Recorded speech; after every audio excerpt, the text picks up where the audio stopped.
বঙ্গ রাজনীতির রং বদল। এক দশক আগেও বাংলার মানচিত্রে গেরুয়া রং খুঁজতে হাপিত্যেশ করতে হতো, কিন্তু গত 10 বছরে ভাগীরথী দিয়ে যেমন বহু জল গড়িয়েছে, তেমনি বঙ্গ রাজনীতির হাল হাকিকাত বিস্তর বদল এসেছে। ধীরে ধীরে লাল রং ছাপিয়ে সবুজ রং বহু এলাকা, আবার বহু জায়গায় সবুজ ছাপিয়ে ছাড়িয়ে দেওয়া আবহাওয়া। 2014 লোকসভা নির্বাচন বাংলার রাজনীতি এক প্রকার ঐতিহাসিক নির্বাচন ছিল। সেটাই লোকসভা নিরিখে বঙ্গ রাজনীতির আঙিনায় বামেদের বিলুপ্ত হওয়ার শুরুয়াত।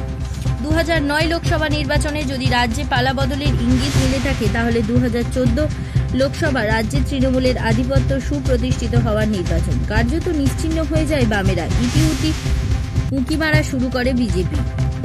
এক দশক আগে বাংলায় নিজেদের ইতিহাসের সর্বোচ্চ 34 আসন পায় তৃণমূল। 2009 সাল থেকে 15টি বেশি। গোটা জঙ্গলমহল ছেয়ে যায় সবুজ রঙে। উত্তরবঙ্গে মাত্র 2টি আসন যায় বিরোধীদের হাতে। সেবার দার্জিলিং থেকে জিতেছিলেন বিজেপির SS আলুওয়ালিয়া। বিজেপির 2014 এর চমকপ্রদভাবে দখল নেয় আসানসোল আসনটি। বাবুল সুপ্রিয়র হাত ধরে আসানসোলে জয়ী। পরবর্তীতে বঙ্গ রাজনীতিতে বিজেপির উত্থানের গোড়াপত্তন করে দিয়ে যায়। 14 ভোটে কংগ্রেস মালদাহ মুর্শিদাবাদে নিজেদের গড় মোটামুটি ধরে রাখে। হাত শিবিরের দখলে যায় 4 আসন, আর CPM এর হাতে পড়ে থাকে মাত্র 2 আসন। একটি রায়গঞ্জ, যেখানে জিতেছিলেন মোহাম্মদ সেলিম, আর একটি মুর্শিদাবাদ, সেখানে কাস্তে হাতুড়ি তারা প্রতীকে জয়ী হন বদরুদ্দোজা খান। ভোটার সকল জনগণ তাদের কাছে কৃতজ্ঞ যে প্রতিমা মণ্ডলের উপরে তারা আবারও আশীর্বাদ বর্ষিত করেছে।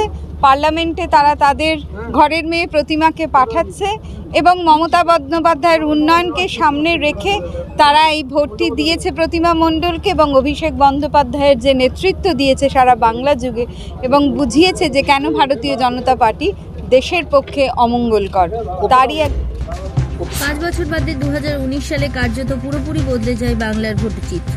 মানচিত্র থেকে উধাও হয়ে যায় লাল রং, সবুজ এবং গেরুয়ার সহাবস্থানের মাঝে টিম টিম করে জ্বলতে থাকে কংগ্রেসের নীল।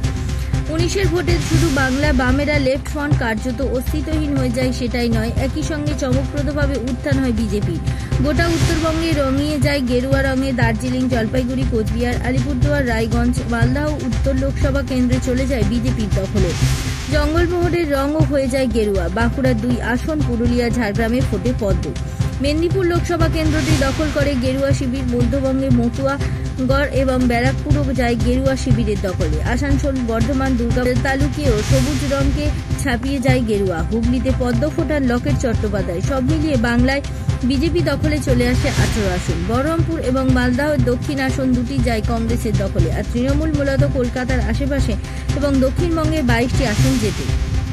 এরপর বাংলায় জনা দুয়েক সাংসদ দল বদলেছেন। দেশে যখন অষ্টাদশ লোকসভা নির্বাচন প্রক্রিয়া শুরু হলো, তখন খাতায় কলমে কার্যত একই জায়গায় ছিল তৃণমূল এবং বিজেপি। 24-এ একই হবে।